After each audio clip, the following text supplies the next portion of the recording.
మొయినాబాద్లో కేతిరెడ్డిపల్లి గ్రామంలో జరిగినటువంటి స్వప్న గారి యొక్క ఉదంతం ఏదైతే ఉందో మొత్తం రాష్ట్ర వ్యాప్తంగా కూడా తీవ్రమైనటువంటి బాధ కలిగించింది మా అందరికి కూడా.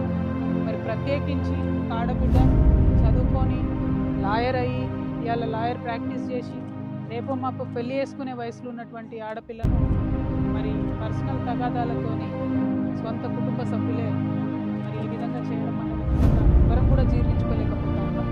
అయితే ఇక్కడ ఘోరం ఏంటంటే ప్రతి ఇంట్లో ఏదో ఒక ఉంటుంది, అది పక్కన పెడితే పోలీస్ వాళ్ళకి ఎన్నిసార్లు కంప్లైంట్ ఇచ్చినా వాళ్ళు పట్టించుకోకపోవడం అనేది చాలా దారుణం. ఒకవేళ వాళ్ళు పట్టించుకొని సీరియస్గా యాక్షన్ తీసుకొని అంతకుముందే బలంగా ఈ నిందితులను బెదిరించినట్టయితే ఇట్లా ఇంత దారుణం జరగకపోతుండే అని మా సంబంధించినటువంటి ప్రతి ఒక్కరు ఇక్కడ చెప్తున్నమాట. సో నేను ఇవాళ ప్రభుత్వాన్ని ఒకటే కోరుతా ఉన్నా, ఇవాళ హైదరాబాద్ నగరానికి కూతవేటు దూరంలో ఉన్నటువంటి ఈ కేతిరెడ్డిపల్లిలో ఇంత అన్యాయం జరిగిందంటే కేవలం పోలీసులు అంటే భయం లేకపోవడం వల్లనే జరిగింది. హైదరాబాద్ మహానగరంలో కూడా కన్నులు పెట్టి బెదిరించి డబ్బులు గుంజుకుపోయేటటువంటి పరిస్థితి కనబడుతున్నది. ఎట్టు పడితే అటు ఆడపిల్లల మీద రోజు రోజుకి దారుణాలు నష్టాలు పెరిగిపోతున్నాయి. దయచేసి ప్రభుత్వాన్ని నేను కోరుతా ఉన్నాను, మీరు శ్రద్ధ పెట్టండి, పోలీసులకు స్ట్రిక్ట్ ఇన్ఫర్మేషన్ ఇవ్వండి, ఏదన్నా కంప్లైంట్ వస్తే సీరియస్గా తీసుకోమని చెప్పండి. పైగా ఈ అమ్మాయి అడ్వకేట్స్కి సంబంధించి అడ్వకేట్స్ ప్రొటెక్షన్ యాక్ట్ అని ఉంటుంది. ఏ లాయర్కైనా కూడా కొంత ప్రొటెక్షన్ అనేది చట్టంలో ఉంటుంది. దానికి సవరణలు చేసి దాదాపు 2 సంవత్సరాల నుంచి ఆ బిల్లు పాస్ కాకుండా అసెంబ్లీలో పెండింగ్ ఉన్నది.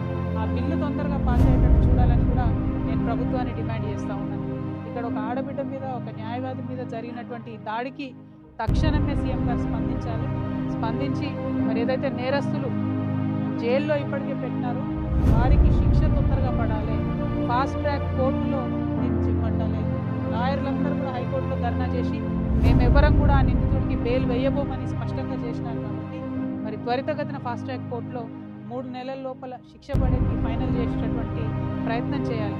తొందరగా శిక్ష పడకపోతే భయం అనేది ఉండదు నేరస్తులకు. కాబట్టి ఆ ప్రయత్నం చేయాలని చెప్పి నేను ప్రభుత్వాన్ని కోరుతా ఉన్నాను. ఇప్పుడు ఆ నిందితులు 4గురిలో ఒక అతను ఆల్రెడీ ఇదివరకే హత్యానేరం కింద ఉన్నటువంటి వ్యక్తి అని చెప్తా ఉన్నాను. కాబట్టి మరి కఠినాతి కఠినంగా శిక్షించాలి, ఆడబిడ్డలకు భరోసా ఇవ్వాలని ప్రభుత్వాన్ని డిమాండ్ చేస్తూ మరి స్వప్న కుటుంబ సభ్యులకు పాపం ఇద్దరు కూడా చాలా ముసలి వాళ్ళు అయినటువంటి తల్లులు ఉన్నారు. వాళ్ళిద్దరికి కూడా వారి పక్షాన మేమందరం నిలబడతాం, గ్రామస్తులందరూ కూడా నిలబడతారు.